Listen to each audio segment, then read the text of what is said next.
western winds and slaughtering guns bring autumn's pleasant weather. The moorcock springs on whirring wings among the bloomin' heather. Now waving grain winds o'er the plain, delights the weary farmer, and the moon shines bright when I rove at night to muse upon my charmer.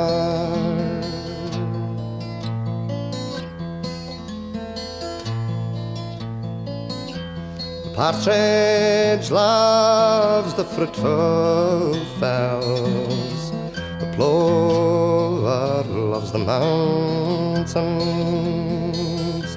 the woodcock haunts the lonely dells, the soaring hen the fountains.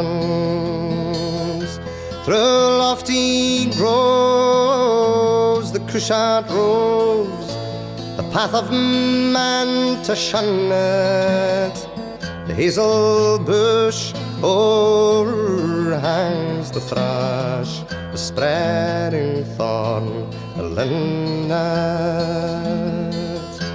Thus every kind their pleasure find, the savage and the tender. Some social join and leagues combine, some solitary wander. Avaunt away the cruel sway, tyrannic man's dominion, the sportsman's joy, the murdering cry, the fluttering gory pinion.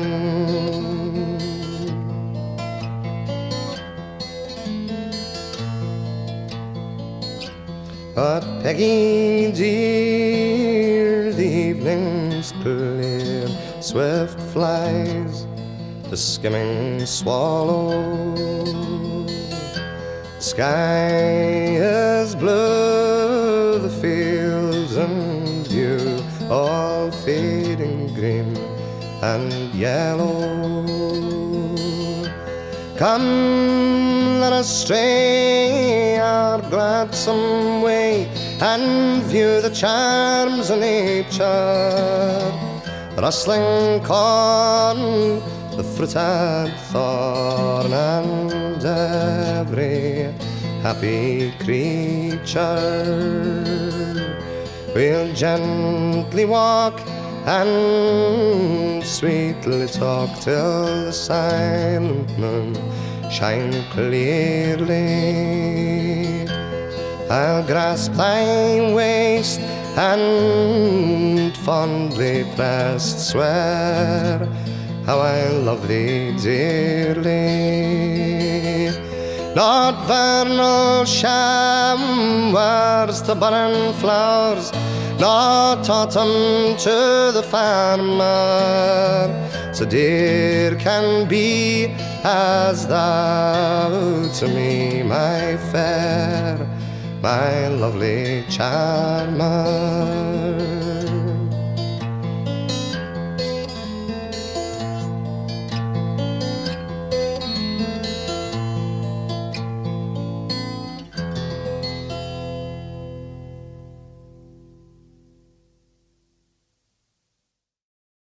This is Melissa. It is the 21st of December, 2025, and I hope that you are all doing well.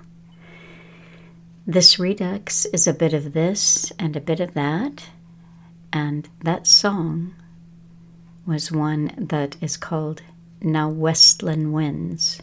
It's a Robert Burns poem, Now Westland Winds. And that is sung by Dick Gaughan, and he is one of Scotland's leading singer-songwriters, and you could call him actually a contemporary of Alan's. And Alan used one of Dick Gahun's songs in this Redux that I'm putting up. It was called By the People. Now, he did a lot of protest music, but this By the People that Alan uses in this Redux or this piece that he did in 2007 is different in style than what Gahun usually did. I hope I'm not slaughtering the name there too much for you Scots people. I am going to actually read you the Robert Burns poem in English, the best English I can do. And but listen carefully. It's beautiful. It's beautiful in the traditional Gaelic Scottish. Now western winds and slaughtering guns bring autumn's pleasant weather.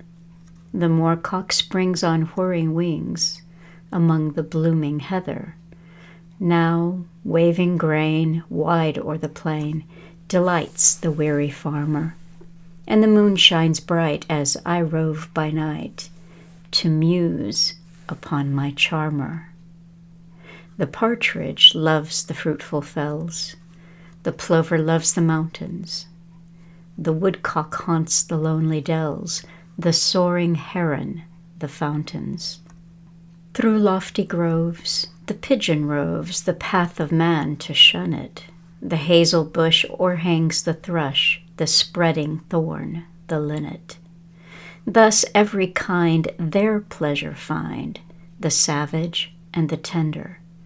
Some social join, and leagues combine, some solitary wander.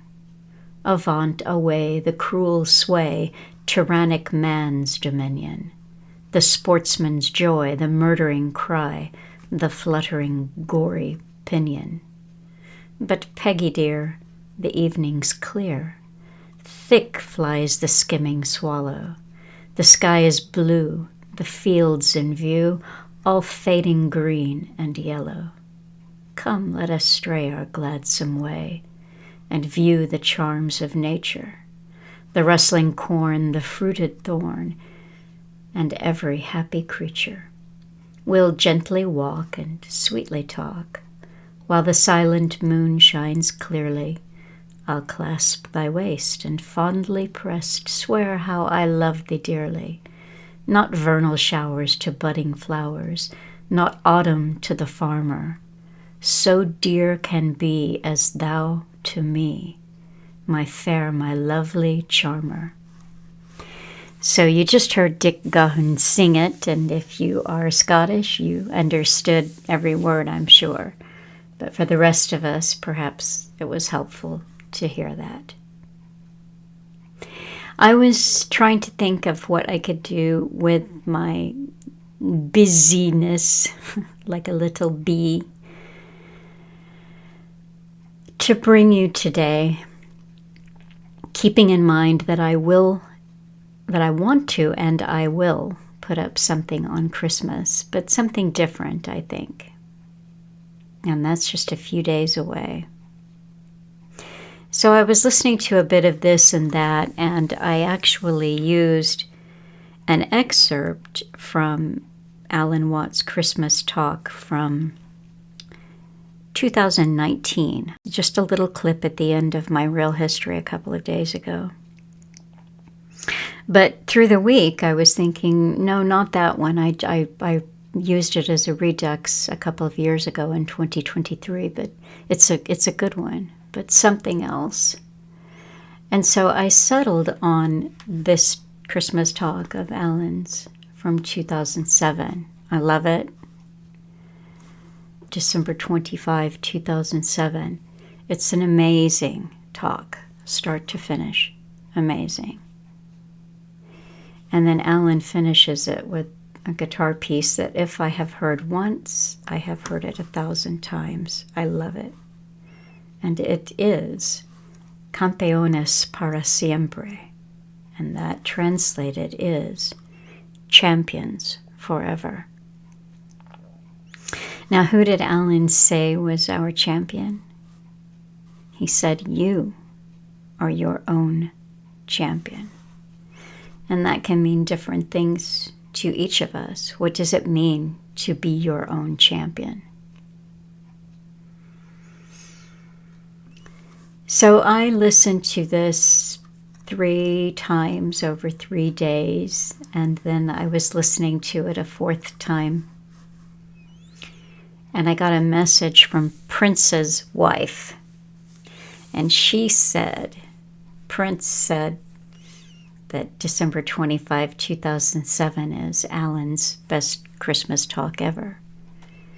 And I wrote back and said, well, I read his mind, or I picked it up in the ether, because I've listened to it 3 times, and that is what I'm putting up on Sunday.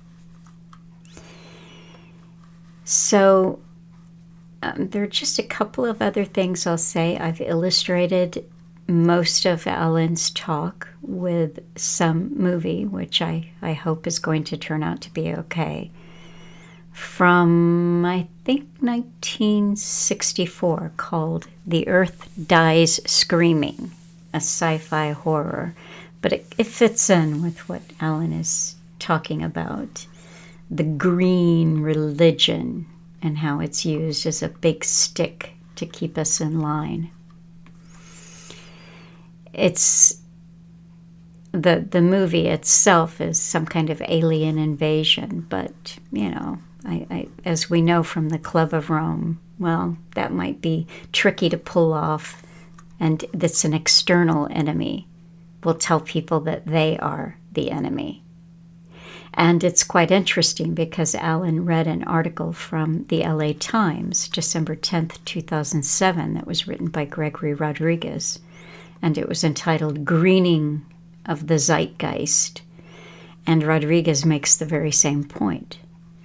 Here we are. Usually it's an external, but here we are the bad people for what we're doing to Mother Earth.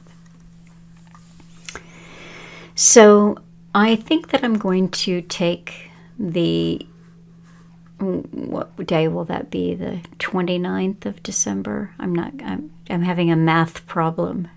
But next Sunday, I'm going to take that off, and I'm going to try to catch up this end of the year time and the beginning of the new year with correspondence I'm going to focus on, and of course we're still working on the cutting through volumes. I'm also looking at the calendar, and here's that part of the talk, and I'm seeing that my property taxes are coming up in a month, and I just want to tell you that. But if you need to make an order, or you feel moved to make a donation, this is a great time to do it. If you have been saving up for the flash drives, this will be a good time to make that order. And you can order and donate using Stripe. You can send a check through the mail if it's from within the U.S. You can use Cash App in the U.S. Cash wrapped in foil in the envelope seems to make it through okay. So that, I think, is more or less it, except for at the very end on the guitar piece, I ran out of movie and it didn't really fit the guitar anyway. And so I went looking. I wanted a snow scene or something like that. But you know, nowadays, as of this year more or less, you can't find anything that isn't AI-generated so-called scenery. And it just looks so fake. I mean, I a time and a place for everything, I guess, but I don't want that fakeness rubbing up against Alan's guitar piece.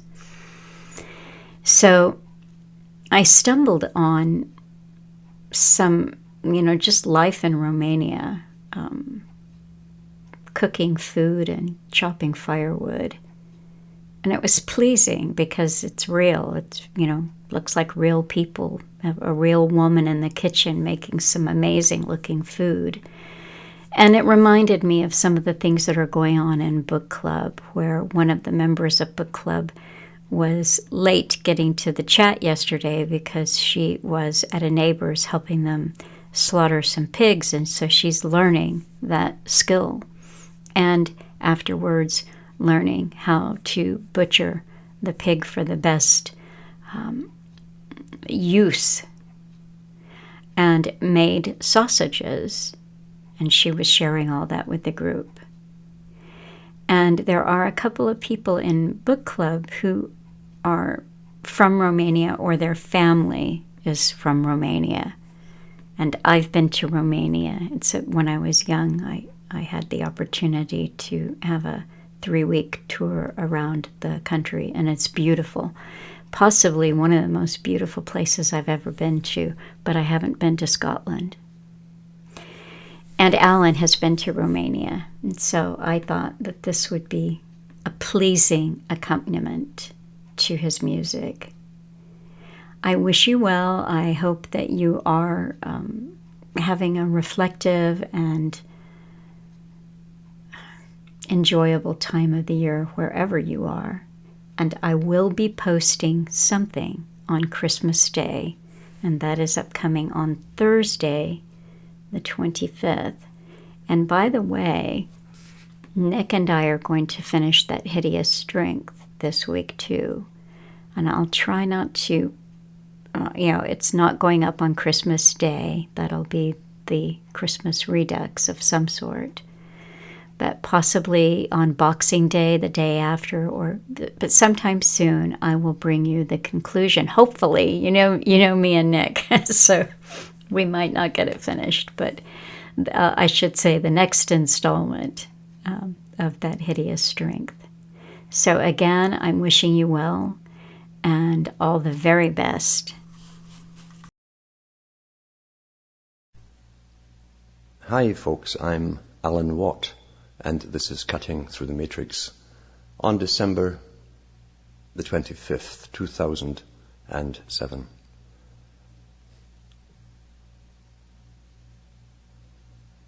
For those with memory, you'll notice that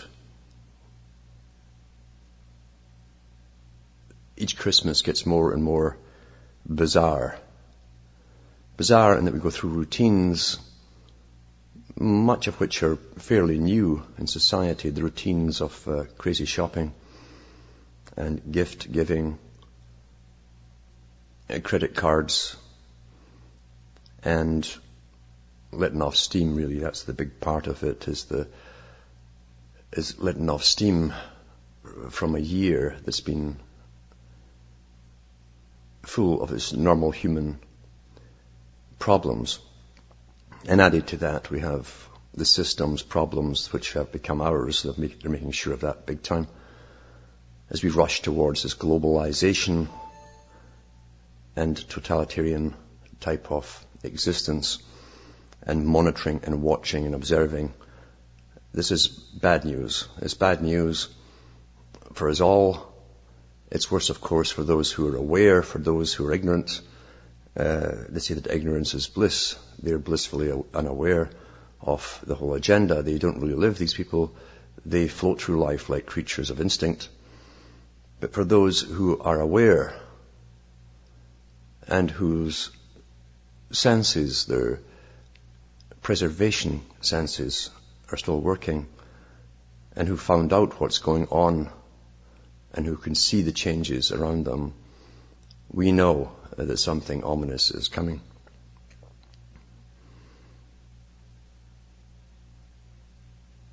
At this time of year, I get people who have been following the world's agenda, and their biggest problem is isolation from their own kind. By that I mean people like themselves. They're isolated and scattered across the world. It will probably come to a stage where those who are aware will have to be in closer contact with each other as we go through all of this to keep our own sanity, because it's not easy understanding and knowing and yet having to live in the land of the dead. The dead being those around you who go through, as I say, indoctrinated routines like creatures of instinct, and they really don't question much at all about anything. They don't have to ponder things in any depth whatsoever.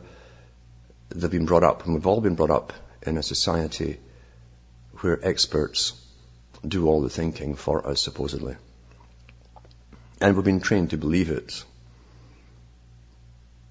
And now we have most of the public believing it. They believe that they don't have to do much thinking. They believe their job is just to produce and consume, watch television, have fun, like perpetual children.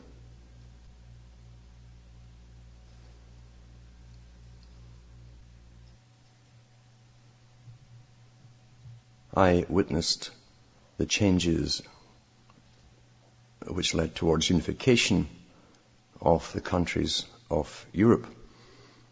I lived through a good part of it, and on my travels through those countries, I noticed that laws were being passed in every country by their governments, never mentioning the fact that every other country was passing them at the same time. And it was all to do with the standardization of their systems in preparation for merging.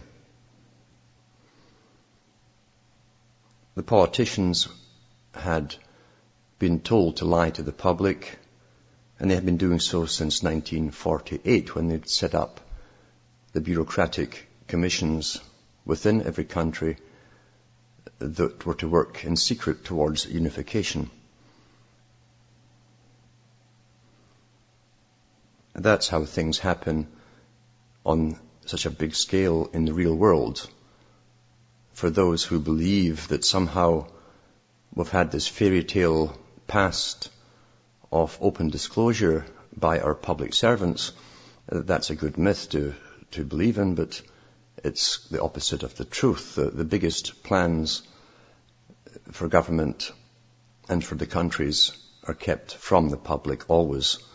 Even when you can see the effects of their dealings happening in life, you can see the effects of it all around you, they will lie to the end. That's what they do.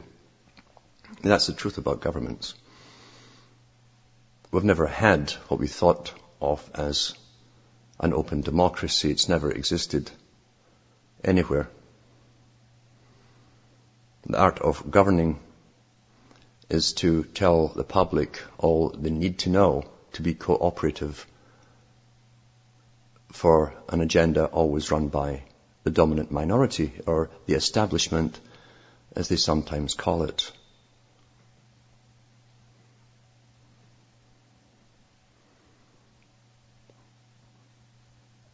I wondered how they'd get the US into it.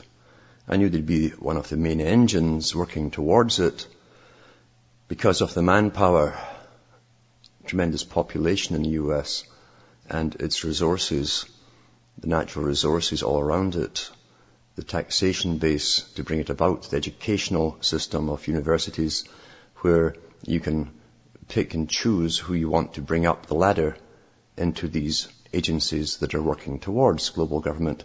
And McCarthy was right in the fact that big things were happening. They saw what they thought were communists moving in big time to the State Department, but he didn't know the whole picture, that this was authorized. It had been a much, much older plan. You must first centralize power. And this is where the Marxist theory is used by the West. And naturally so, since it was the West really that financed Marx. And his idea was first you'd have wars of liberation, national liberation. That's a goal that they always pushed. So you pushed, first of all, nationalism. And once nationalism was achieved, then you would try for centralized government power in a centralized authority. And we found that with the American Civil War, when Lincoln declared martial law and centralized power. We saw that happening in the countries of World War I and II. The countries, especially Britain, centralized all the power for construction, for farming, for everything that ran your lives came into the government's hands and under their authority. And once that was achieved, they worked towards unification with other countries. Amalgamation, just like a business, when they take each other over, corporate warfare, same idea. Most of the population, even if they can get an idea of this, can understand that much. They can understand what human nature is like to that extent, and that you'll always have these characters, power-hungry people who will plan things their way, make it happen, and live as kings above you. They can understand that part of it. But what they don't understand is the massive scientific, propagandistic brainwashing we've all had to make us not see what is self-evident for those who are awake. The casualties are all around you, and most people are casualties of this indoctrination, where even your spare time, your free time, where you think you're being entertained, is actually downloading you with agendas and ideas which you would never have come to by yourself. Conclusions carefully written into the plots and the plans and the schemes of your movies and so on by experts to change your view on everything, but ultimately to change your view on what used to be the sacredness of life itself. When you swallow the propaganda, and we've had so much of it, beginning with nature programs and then the animal's place in the world's kingdom, and then they gradually put us into the equation and debase us little by little until we become just another animal. And then once you start believing that, you've lost. You've lost. And many people have already come to accept that you're just another animal, and therefore you won't mind so much when they come to wipe you out.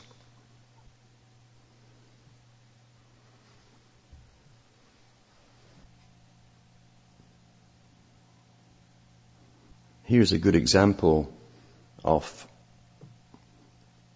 the techniques being exposed by someone who obviously can see it.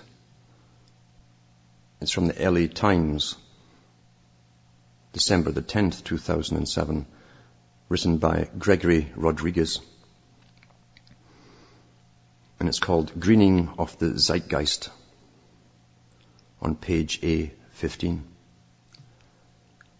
It says, is your marriage on the rocks? Are you and the spouse always fighting? Is the passion gone? A new study published by the National Academy of Sciences suggests that you should think twice before considering divorce. No, not because of the negative effects it may have on the children or even on your pocketbook, but of what it would do to your poor, or what it would do to your poor mother, but it's really poor Mother Earth, that is. All kidding aside, the study's findings make sense because they share resources. People in married households use energy and water more efficiently than divorced ones. But the study also indicates how much global climate change, which, along with terrorism, now this is important, has replaced the Soviet Union as the monster under the bed in our national consciousness. It has reached the level of a full-blown zeitgeist social issue, with far-reaching moral and religious undertones. So here he's telling you a truth, very important truth, because they must always have war, ongoing war on something. And I've read from the book, The First Global Revolution, written by the Club of Rome, and the founders wrote the book of this particular book, published in the early 90s, but they tell you in it was in the 70s that this group, they admit they came up with the idea of global warming would be the enemy, and ultimately man himself was the enemy for causing it, and that's how they'd bring the world together and direct it into this new agenda, this brave new world type of agenda. But getting back to this newspaper article from the LA Times, I'll repeat that last little bit. The study also indicates, this is from the National Academy of Science now, indicates how much global climate change, which along with terrorism has replaced the Soviet Union as the monster under the bed in our national consciousness. It has reached the level of a full-blown zeitgeist social issue with far-reaching moral and religious undertones. It's got religious undertones. You thought that the Green Movement was just a bunch of conservationists and think tanks sponsoring them. It's a religion, you see. They must create a religion. Past national threats, even fear of the atom bomb, were largely regulated to the political sphere. Most people may have worried about nuclear warfare, but it encroached on their private lives only at the margins. Not very many of us built bomb shelters in the backyard, but the fear of climate change has invaded our private and everyday lives.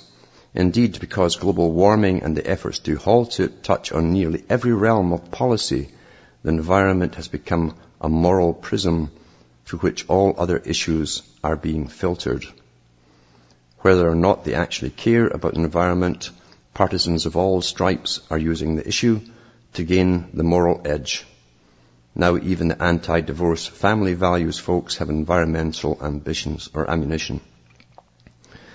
There are many more examples. In July, an obscure environmental impact report issued by the U.S. Bureau of Land Management was quickly embraced by the anti-immigration activists because it found that undocumented migrants were an ecological threat to public lands in southern Arizona. When they crossed the desert in numbers, a fragile ecosystem got literally trampled.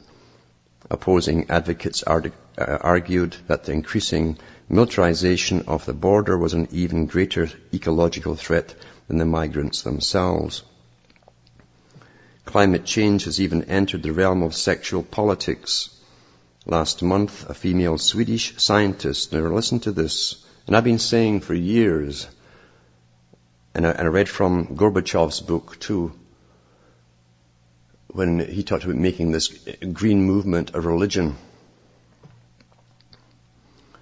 and how everything would come around Mother Earth to save Mother Earth. And I've been saying for years that people would be taught so much of this from an early age that they'll voluntarily be sterilized, which is what the elite want to, remember, population reduction. Climate change has even entered the realm of sexual politics. Last month, a female Swedish scientist found that women cause considerably fewer dioxide emissions than men. This will be another study to prove the opposite shortly. And it says here, than men, and thus considerably less climate change. A green think tank in London has urged British couples to think of the environmental consequences of having more than 2 children, again, population control. It released a paper showing that if couples had 2 children instead of 3, they could cut their family's carbon dioxide output, the equivalent of 620 return flights a year between London and New York. That's a bit much, I'd say. Similarly, last month, a London tabloid featured a 35-year-old environmentalist who asked to be sterilized so she could contribute to the effort to protect the planet. So there you are. It gets awfully boring being me when you know what's coming. It's like seeing a movie for the second time. This is the woman, this is what she says. Having children is selfish, she insisted. It's all about maintaining your genetic line at the expense of the planet. That's exactly what they were talking about, making the people believe eventually back in the early 1900s. Most external national threats remind us of our essential goodness. The agents behind them are our enemies, the bad guys. Environmentalists' rhetoric, on the other hand, constantly reminds us of our own culpability. Maybe the Club of Rome will blame the public and get them to believe it. For that reason, environmentalism is more akin to a religious awakening than to a political ideology. Like evangelicals, environmentalists speak in their way of fire and brimstone. Like the preacher, the environmental activist demands that we give ourselves to something beyond ourselves and that we do penance for our wasteful carbon profligate sins. Like the Catholic Church of old, they even sell indulgences called carbon offsets. That's your carbon offset taxes. And like any religion that emphasizes sin, devotees will find all sorts of ways to prove their personal righteousness, particularly during the Christmas shopping season. It's fun to watch the new secular religion collide with one of our more established ones. Shopping just last week, I received a renewal notice from my favorite news magazine that promised if I renewed my subscription now and thereby kept the publishers from sending me 10 more paper reminders, I could renew the earth at the same time. And that's just the tip of the iceberg. Plenty of marketers and manufacturers are spinning their products as eco-friendly, not because they'll actually help the earth, but because they hope it'll make you feel better buying them. In fact, the near omnipresence of environmentalist rhetoric in the marketplace ought to be its own warning sign. Once eco-friendliness has become moral currency and everyone exploits it, the less likely any of it is to make a difference. This Christmas you can buy everything from environmentally friendly dog collars and cell phones to an $850 leather tote bag, tanned without chemicals and emblazoned with "I am the earth. I love myself and I respect myself," in French. There's even a porn website that not only provides lots of facts and figures about the world's forests, but donates proceeds from paid memberships to rainforest protection. No matter what you do these days, it seems, you're good as long as you say it's for Mother Earth. And that's a very true column by Mr. Rodriguez. Very, very, very true, because everything is a mantra. It's a mantra. We're hearing religious terminology being used to save Mother Earth. We're already seeing the zealots at the forefront of it who've swallowed it all. They always use the ones on the fringes to get their agendas through. People on the fringes are generally the ones who are less stable, who fight for causes that are always radical, and they tend to be control freaks themselves. They become the leaders for the fanatical side of change movements. The US, that watches probably more TV than any other nation, is undergoing the tremendous changes themselves right now because of that very fact. But there's a hope within the US because there are people, because of its size, because of its big population, and because of its past history, there are people who are able to see through it in different levels of understanding, perhaps, but they have a memory of something which most countries never had, and that's a memory of something called rights and freedoms. That's why they will be heavily attacked more so than other countries. And I'm sure the quiet weapons, the silent weapons for quiet wars, will be used more on the US for storms and so on and catastrophes to keep them all busy and obsessed with simply surviving down the road.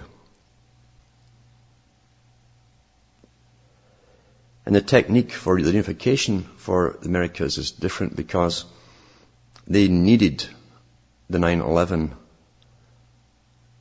fiasco not only carry out foreign policy, which is already on the books, but to give them the excuse to rush ahead with the unification, the Fortress America idea, and tell us all, well, borders are obsolete. Countries in an economic system with their own capitals and own bureaucracies are very inefficient. We have to merge them for efficiency's sake, for survival's sake. And if we don't, we're doomed. We'll be left behind. The big mantra, that was the mantra for the unification of Europe. For the countries who wouldn't join it, said all the multi-million dollar ads and advertising campaigns, you'll be left behind. Never said left behind what, this is left behind. And now we're hearing the same talks here. Why change the formats and why change the procedure when it works so well? The sequencing, the way it's put together. I've talked before about patterns and sequences. Why change them when they work if you follow the right procedure each time? So within the United States, we have the bulk of the populace who've taken their indoctrinations well, and they don't think very clearly outside the box.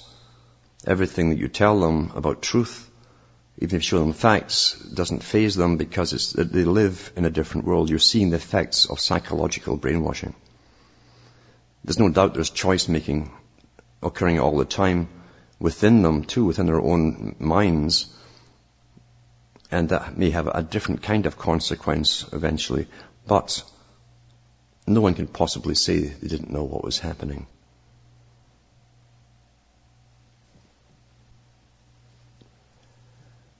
I've read from some of the big players that gave us part of this system.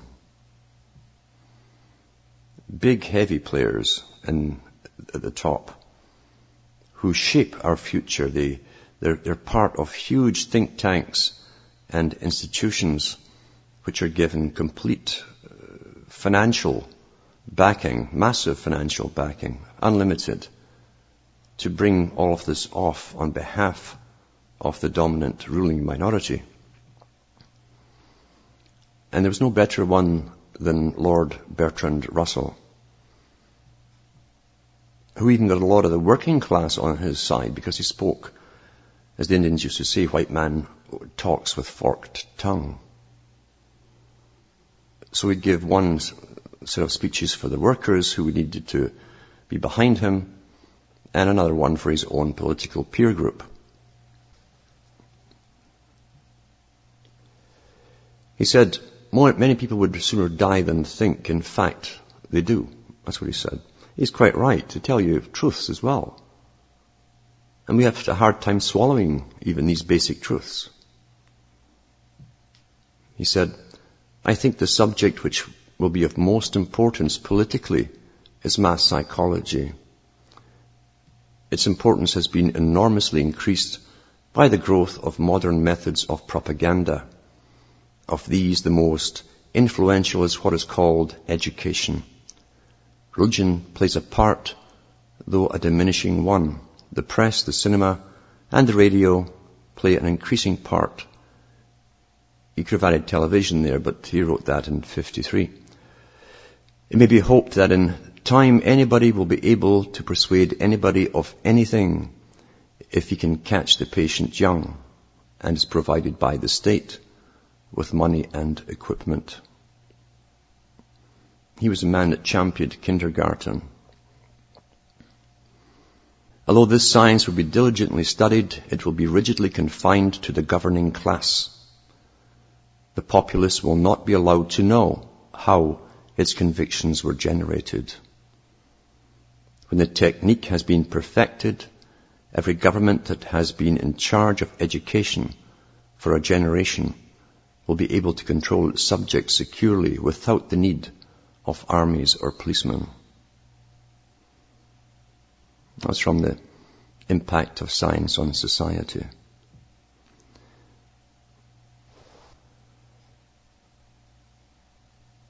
Still on the impact of science on society.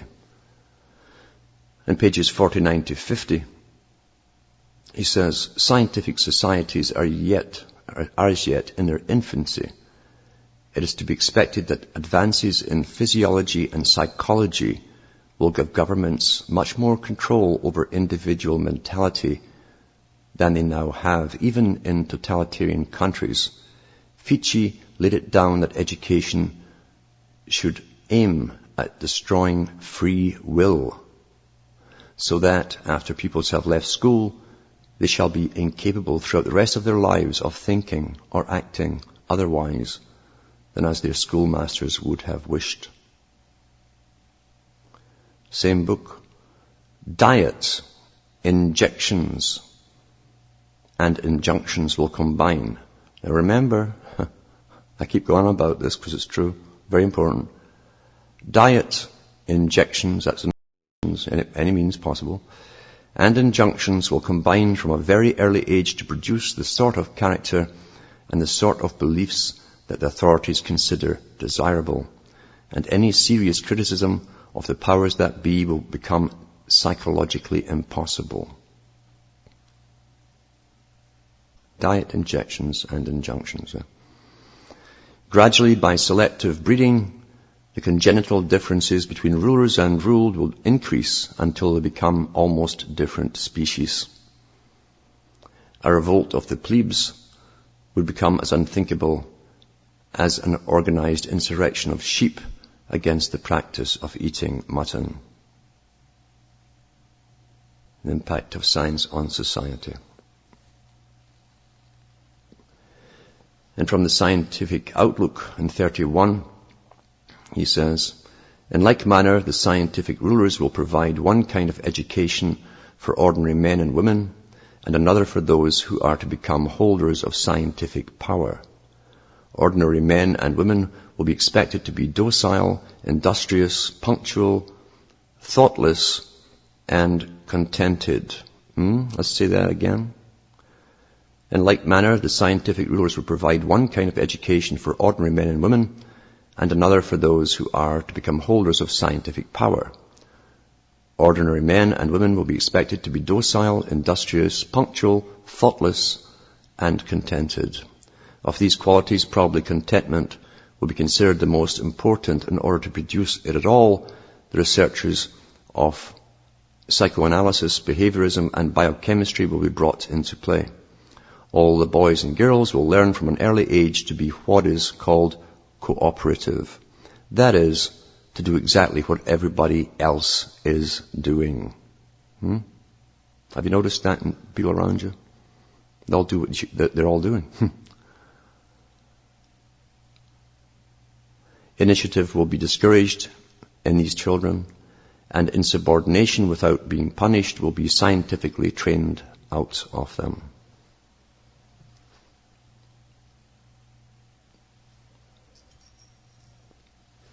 Except for the one matter of loyalty to the world state. The Citizen World Citizen Awards that they're giving out at Rockefeller Foundation. And to their own order, members of the governing class will be encouraged to be adventurous and full of initiative. They must retain their survival capabilities. The big boys all say the same thing about that. They will not alter themselves. We won't need it because the state will be making all the decisions for us, all those bureaucrats and experts. On those rare occasions when a boy or girl who has passed the age at which it is usual to determine social status shows such marked ability as to seem the intellectual equal of the rulers, that's the important part, a difficult situation will arise requiring serious consideration. If the youth is content to abandon his previous associates and to throw in his lot wholeheartedly with the rulers, he may, after suitable tests, be promoted. But if he shows any regrettable solidarity with his previous associates, meaning his own class, his own kind, the rulers will reluctantly conclude that there is nothing to be done with him except to send him to the lethal chamber. before his ill-disciplined intelligence has had time to spread revolt. This will be a painful duty to the rulers, but I think they will not shrink from performing it. And boy, is he right there. So those few rare occasions, he said, when a boy or girl who has passed the age at which it is usual to determine social status, he's talking about from the lower ranks, shows such marked ability as to seem the intellectual equal of the rulers. The youth then, if the youth is content to abandon his previous associates, get one completely over and join the elite, work for them, he may be, after a suitable test, be groomed or promoted. But if he shows any regrettable solidarity with his previous associates, those rabble down there, the rulers will reluctantly conclude that there's nothing to be done with him except to send him to the lethal chamber. Kill him. They'll kill him before his ill-disciplined intelligence has had time to spread revolt. That was from the Scientific Outlook in 1931. Nothing has changed in this agenda at all. And what he was talking about there was already in place and working. When talking about is to be hoped this, is to be hoped that, this will come, that will come. It was already there, in fact. This is how they write things. And it's certainly all over the world today, almost perfected. The poet Robert Burns came out with some good lines, and in one of his poems he said, "Oh, would the Lord the gift to gie us to see ourselves as others see us."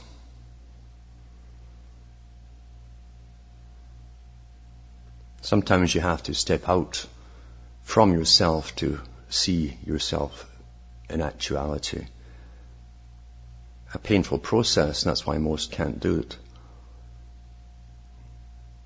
And when you look at where your thoughts, your ideas, your habits, your beliefs have come from, when you see that even those things you cry about, like national anthems and so on, where they came from and why they work on you so well. And then the big propaganda industry that's instilled into you a completely fake history, constantly telling you that things are getting better so that you'll deny your own observations. What would the names of the past say today if they could see America now?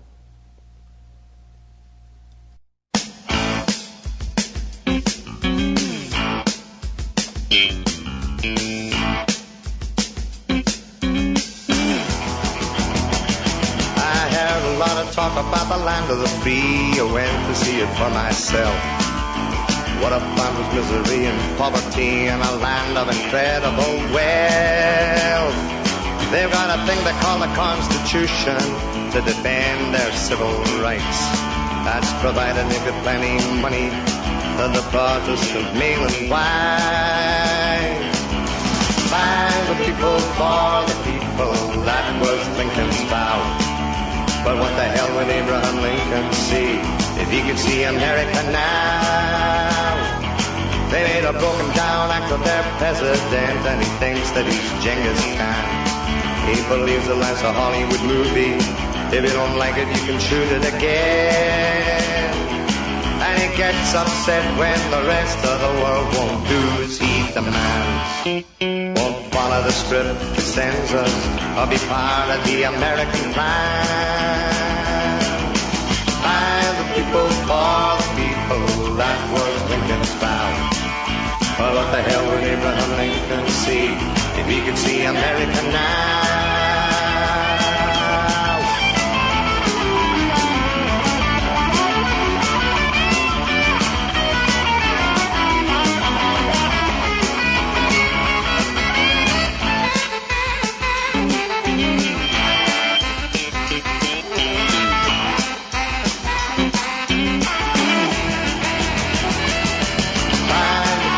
For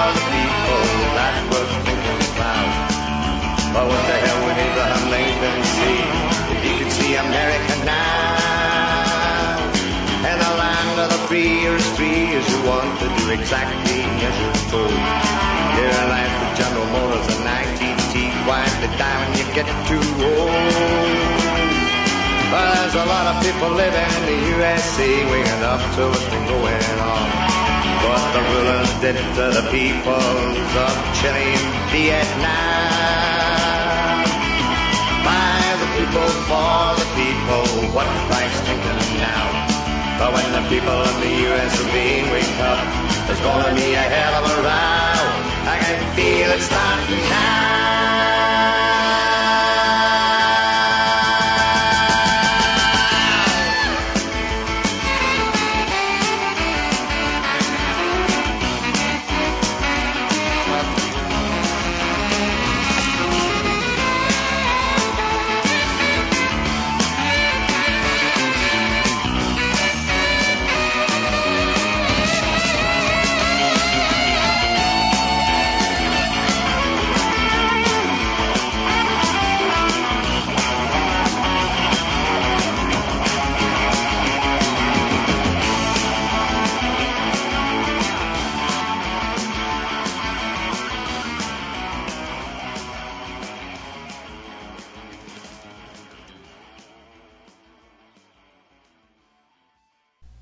The authorities are planning,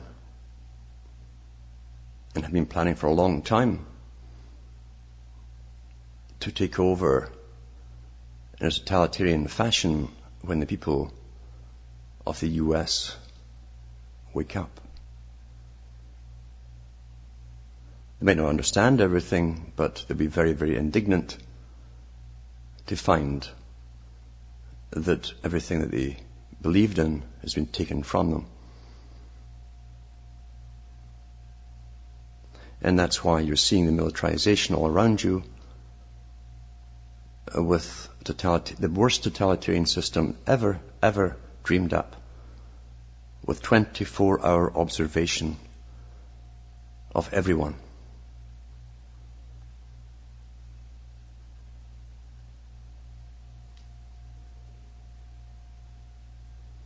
It's going to be a hell. And yet, every step of this agenda requires the cooperation and the obedience and acceptance of the sheep.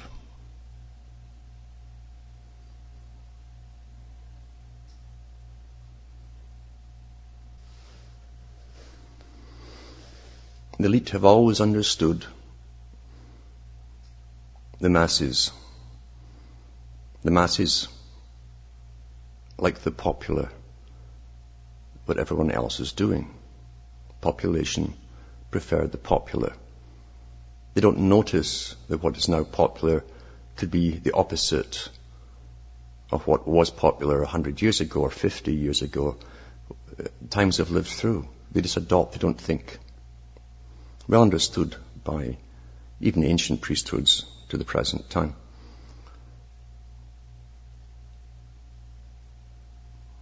Adolf Hitler in Mein Kampf, page 134, said, "In the big lie, there is always a certain force of credibility, because the broad masses of a nation are always more easily corrupted in the deeper strata of their emotional nature than consciously or voluntarily, and thus in the primitive simplicity of their minds, they more readily fall victims to the big lie than the small lie." Perfectly understood the general people. You know what an individual is? An individual is someone who is unpopular. That's what individuality is. You say, you think, you might behave differently from those in the population who do the popular stuff. And the herd mentality works very, very well. Can't be denied, it's there. You see it all around you.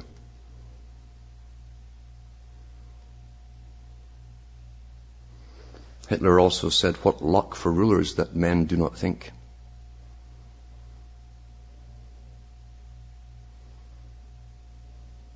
He also said, I use emotion for the many and reserve reason for the few.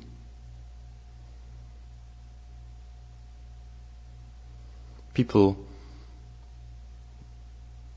coupled with religion and emotion, can be controlled so easily.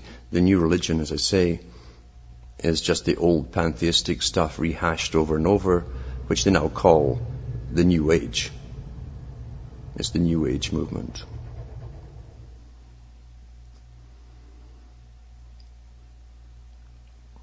Religion is the easiest thing to create if you have the money, resources, and the method to propagandize it out into the public.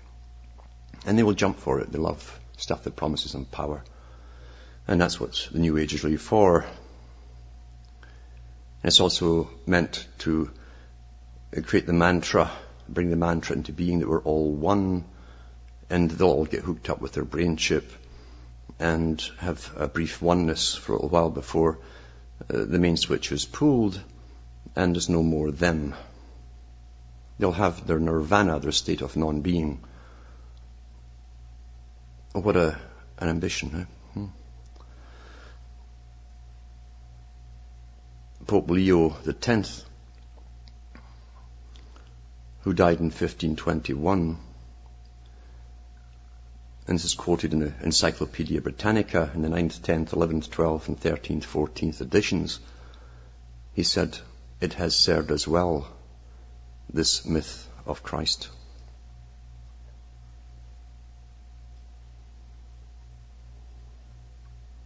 In the Catholic Encyclopedia, on page 133,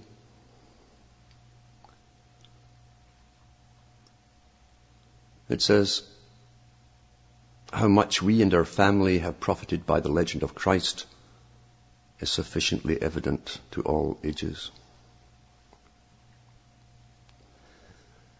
Plato said, he is a wise man who invented God.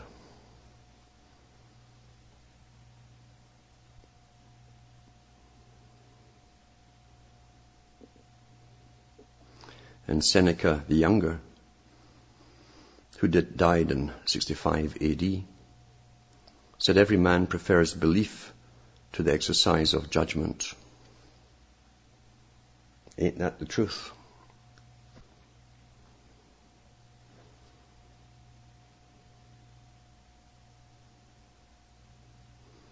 Einstein said the ruling class at present has the schools and press, usually the church as well, under its thumb.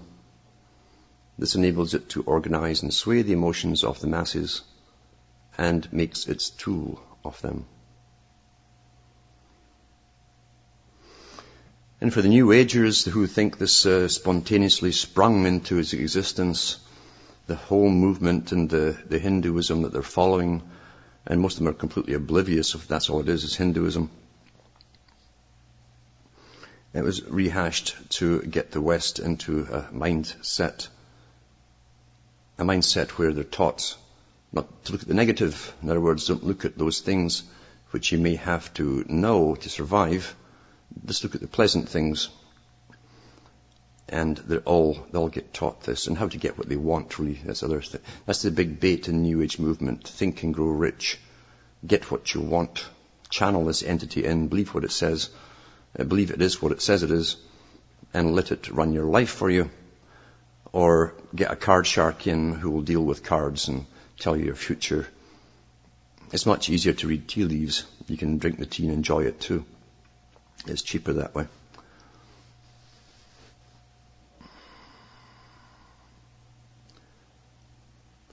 O mortal man, is there anything you cannot be made to believe? Adam Weishaupt. And people are following these frontmen gurus that are put out there for them to be mystified by and enthralled by, because the public do want those very things. They'll lap it up. The more mystery you give them, and the extra mundane talk you give them, the more they'll follow the leader. Because most folk want to deify a human being and follow them. They're not content with a God outside of themselves. They want one they can sit down and eat with.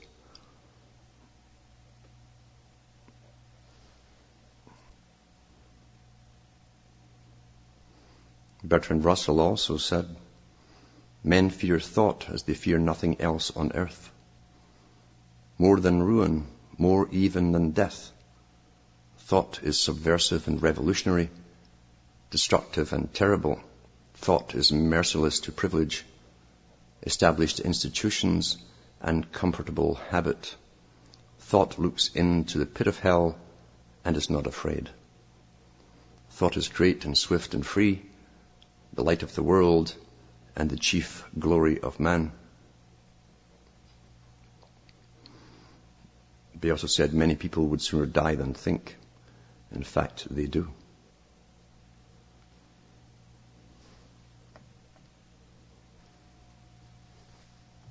And suggestion goes a long, long way. 60% of the public, test after test, have proven they're instantly suggestible.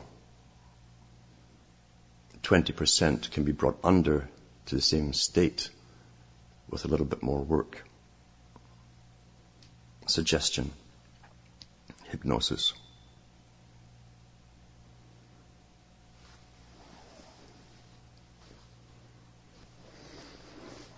Therefore I talk to those and for those who have woken up or are in the process of waking up and who've gone through the humility of realizing they've been suckered all their lives. And it's not an easy thing to go through. We hang on to our ego with tentacle grips because we must defend it at all costs, yet we have to let it go if we want truth. It's not easy for people who with tremendous egos to admit they've been stupid. It's not easy at all. And yet that's what must be done to come through.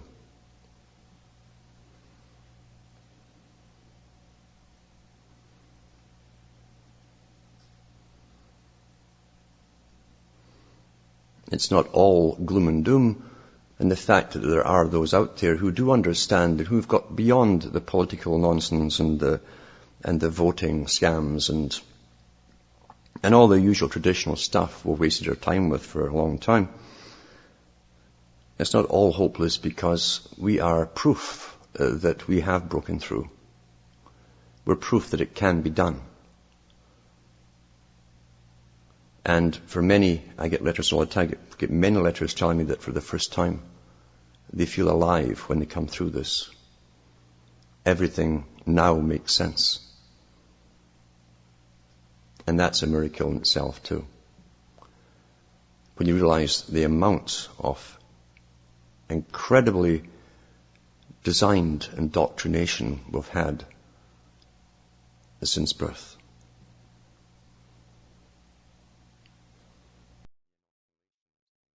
Whacked into us that probably had nothing to do with polio and so on.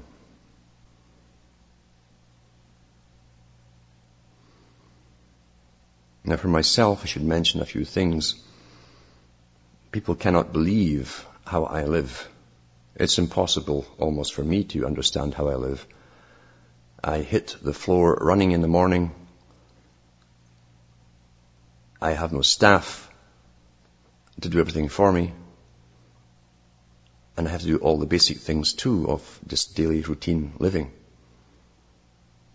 And I make up orders when I get them in. It takes forever to scotch tape up all the big envelopes. Run off to the post office, which isn't that close.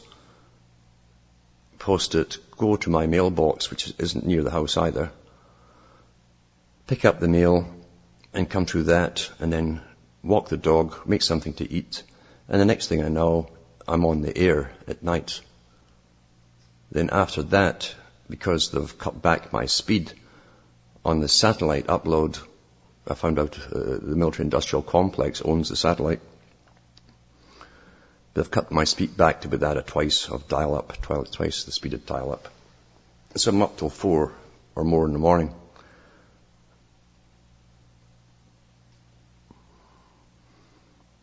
People try and call, and I understand the need to talk to people who have broken through. But I hope you realize that I don't have time just for casual talks. And there's no one under this sun who will ask just one question. They'll ask me, could they phone me and ask me one question? Because it leads to 100 other questions. And the time goes by. And I used to spend days on the phone. From morning till night, I'd take every call. And it got so bad, I was losing weight with it. I got nothing done. I had no time to even eat. So I'm being firm with myself for survival's sake. And there's no break, 7 days a week, no break. And there's always people I have to get back to. There are people out there I have told I would phone, and it goes back for a few weeks. I've got a list of them. I haven't got round to it. It's that heavy a burden here, a workload.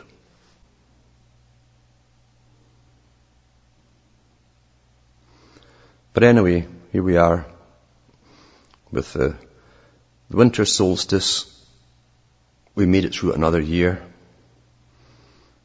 The time of regeneration, rebirth, as they call it. And in 3 days, the sun will start to travel further in its climb and eventually go further and further to the west as it's reborn. And the days will gradually, slowly, very slowly, at first get longer in light. And right now, underneath all the snow, there's a big thaw for a couple of days there, and the snow sunk 2/3, at least with this quick thaw. And I haven't opened the basement door yet. I don't want to put my life jacket on and go down there. But I'm going to have to, no doubt. And generally, we see the January thaw. It happens one week one way or the other. But this is really in keeping with the time. One thing that's still normal.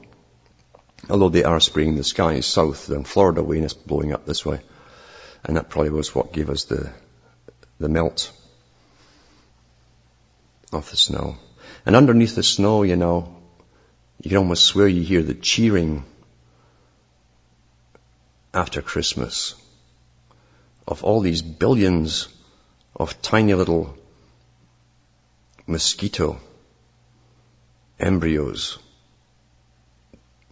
and the deer fly embryos cheering because they know that come summer they come out and eat me. I'm sure each one's got my name on it. They love me. And I get fed up, to be honest with you, donating blood to nature. I get rather anemic at it. And they are pretty bad. And I think they're getting worse. I think they're getting worse because they're breeding them and releasing them. And that's not a joke because it's been admitted before that they have done this kind of thing with mosquitoes. And we're living in times where sciences are being used quietly all the time.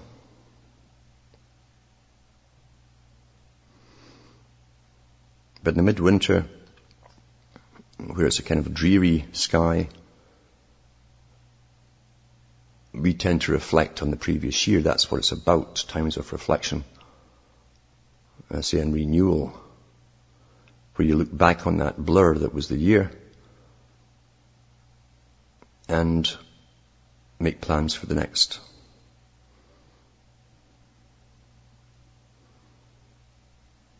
Big changes coming. We should all get ready for them and prepare ourselves mentally and spiritually. That much abused word now. Spiritually for the things to come.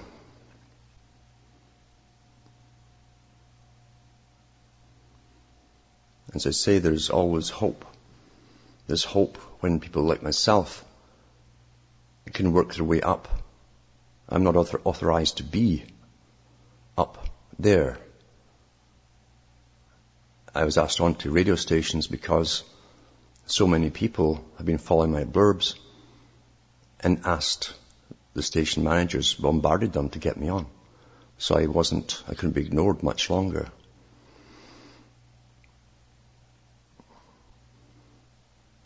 Therefore, you use the avenues you have while you have them. Who knows how long we'll be able to speak our minds, especially people like myself, talking about the things I do talk about. Plus, I have various attempts to pull me off shows by very well-known people. People who ask me to side with them, and things would be wonderful if I just go along with certain types of agendas. And then when I said no, I wouldn't lie to the public, one of them told me, I'll phone all the radio stations and get you off. These are the ones who are fronting for darker powers, because they must confuse the people at this time and grab those who are trying to wake up and spin them off into another fake reality, which end up at the same position where they all take their brain chips and be one. That's the mantra that they all preach eventually. Altered states of consciousness. Get you used to the idea, make you want it, promise you a lot of nonsense, give you an awful lot of fantasy. And the public want to believe it too. And then you have your brain chip. You'll all be one in nirvana, where you won't have to think anymore, or even have the capability of thinking at all. Exactly what the elite want. Individualism is something that is fairly new. I've gone over this before. Up until the 1800s, it was always we had feudal societies. We had a very rigid system, very little knowledge of the big world at all in most countries. That was kept for the small elites. The peasantry did everything on a social basis. Individuality hadn't been given a chance to take off. And afterwards, when it did have the chance, very few took it. They don't like. They're terrified of being different. And yet for being different and allowing your mind to wander in so many forbidden labyrinths, it becomes a joy in itself. To actually have your own mind functioning as it's supposed to.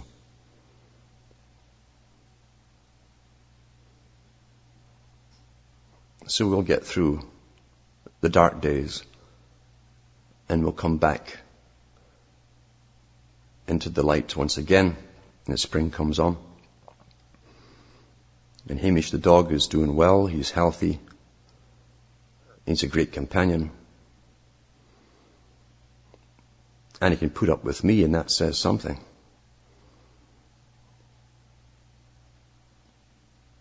We still go walks, not long enough at the moment because of enough time, but hopefully that will change someday. And it's not too easy to get too far with all that snow, unless you go snowshoeing, which I can do. But eventually I hope to get help here to take the burden off all the emails and all the other stuff that someone else could take care of for me. And deal with the mailing and so on. That way I could sit and write more books. I won't do CDs again or the videos because they just get copied and sold elsewhere. And there are people who've been making their living off everything I've been talking about and giving out for free.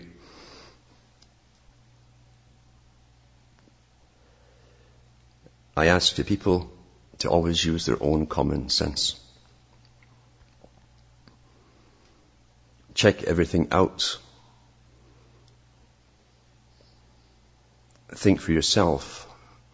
Question your own perceptions and your own beliefs and conclusions, and work out how you arrive at them. And don't be afraid if your opinion is in the minority. That's a good sign.